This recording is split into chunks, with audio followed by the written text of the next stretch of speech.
आम्ही शिवसेनेबरोबर निष्ठेने राहतो म्हणजे उपकार करत नाही.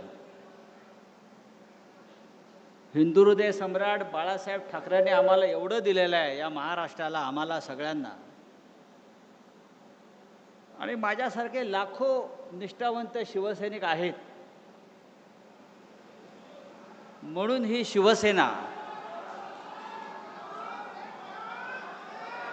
शिवसेना, अनेक संकटामध्ये, वादळामध्ये उभी आहे. आणि एक सांगतो, कृषी उत्पन्न बाजार समितीमध्ये ही सभा सुरू आहे. इथे शेतकऱ्यांचा माल येतो, विकला जातो, त्याला काय फार भाव मिळत नाही. पण 15 दिवसापूर्वी इथे एक माल आला आणि 50 कोटीला विकला गेला. तुमचा खासदार.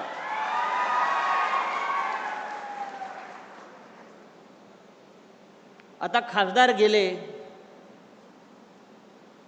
गेले म्हणजे गेले. आता आपल्यासाठी ते गेले. आता त्या दुखवट्याला आपण आलेलो आहोत. आता 10वं 12वं करू आणि पुढल्या कामाला मोकळे हो. फार दुःख करत बसायचं नाही.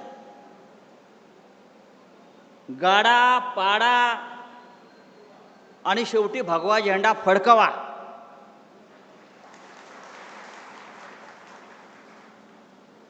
$50 कोटी भाव झाला त्याचा. 50 कोटी. खरं म्हणजे या बाजारात त्याला कोणी 500 रुपयाला घेतलं नसतं. तो शिवसेनेमध्ये आला, त्याला माननीय उद्धव साहेबांनी खासदार केला, त्याच्या खांद्यावर भगवी शाल टाकली आणि म्हणून त्याची किंमत 50 कोटी झाली. उद्याच्या निवडणुकीत 5 रुपये पण त्याची किंमत राहणार नाही. अशा पद्धतीनं ही निवडणूक होणार आहे.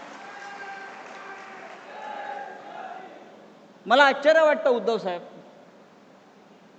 विकास निधीसाठी गेले. विकास निधी, मला माझ्या मतदारसंघाचा विकास करायचा आहे. अरे कसला विकास करणार तुम्ही? 12 वर्षामध्ये नरेंद्र मोदी या देशाचा विकास करू शकला नाही. त्या नरेंद्र मोदींच्या वाराणसीमध्ये जाऊन बघा. रस्ते नाहीत, पाणी नाहीत, पूल नाहीत.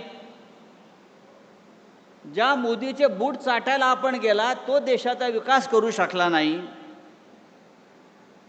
तुम्ही काय विकास करणार आहात? आणि कोणाकडे गेले? तर ज्याने राम मंदिराची लूट केली, राम मंदिराच्या दानपेटीतले 2000 कोटी रुपये ज्या मोदीच्या लोकांनी चोरले, त्या मोदींचे बूट चाटायला हे गेले.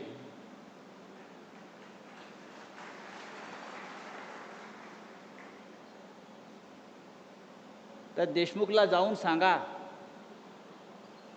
ही शिवसेना आहे आणि शिवसेना कधी संपत नसते. ठाकरे कधी संपत नसतात. ते पुन्हा पुन्हा राखेतून उभे राहतात आणि या महाराष्ट्रावरती आपली पकड मजबूत ठेवतात. अरे तुम्ही मशालीच्या चिन्हावर निवडून आलात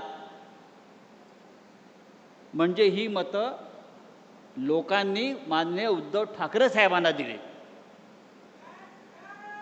तुम्हाला गद्दारी करायची आहे तर राजीनामा द्या, पुन्हा निवडणुकीला उभे राहा आणि मग तुम्हाला कळेल या यवतमाळ वाशिमची जनता गद्दारांबरोबर आहे की निष्ठावंतांबरोबर आहे.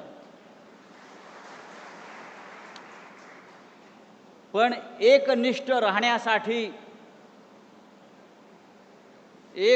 राहण्यासाठी आई नेक आणि बाप एक असावा लागतो.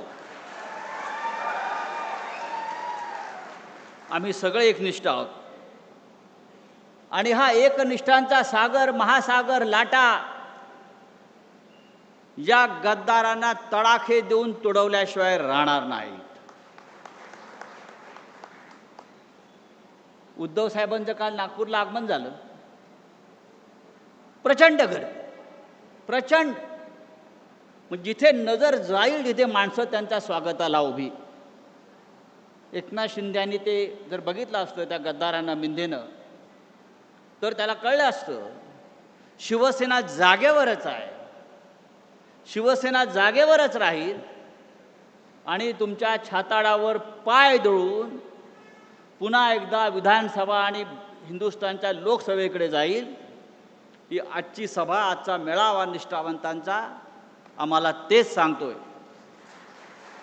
यवतमाळ हा कायम हिंदुहृदय सम्राट बाळासाहेब ठाकरे यांच्यावर प्रेम करणारा जिल्हा आहे. सातत्यानं लोक आले आणि गेले, पण शिवसेनेचा भगवा झेंडा या यवतमाळवरती कायम राहिला. तो यापुढेही कायम राहील. आपण सगळे माननीय बाळासाहेब ठाकरेंचे शिवसैनिक यापुढे माननीय उद्धवजी ठाकरे साहेब आणि आदित्य ठाकरे साहेब यांच्या मागे ठामपणे उभे राहू आणि या यवतमाळच्या मातीमध्ये पुन्हा गद्दारीची कीड लागणार नाही अशा प्रकारची लोक निवडून देऊ. जय हिंद, जय महाराष्ट्र.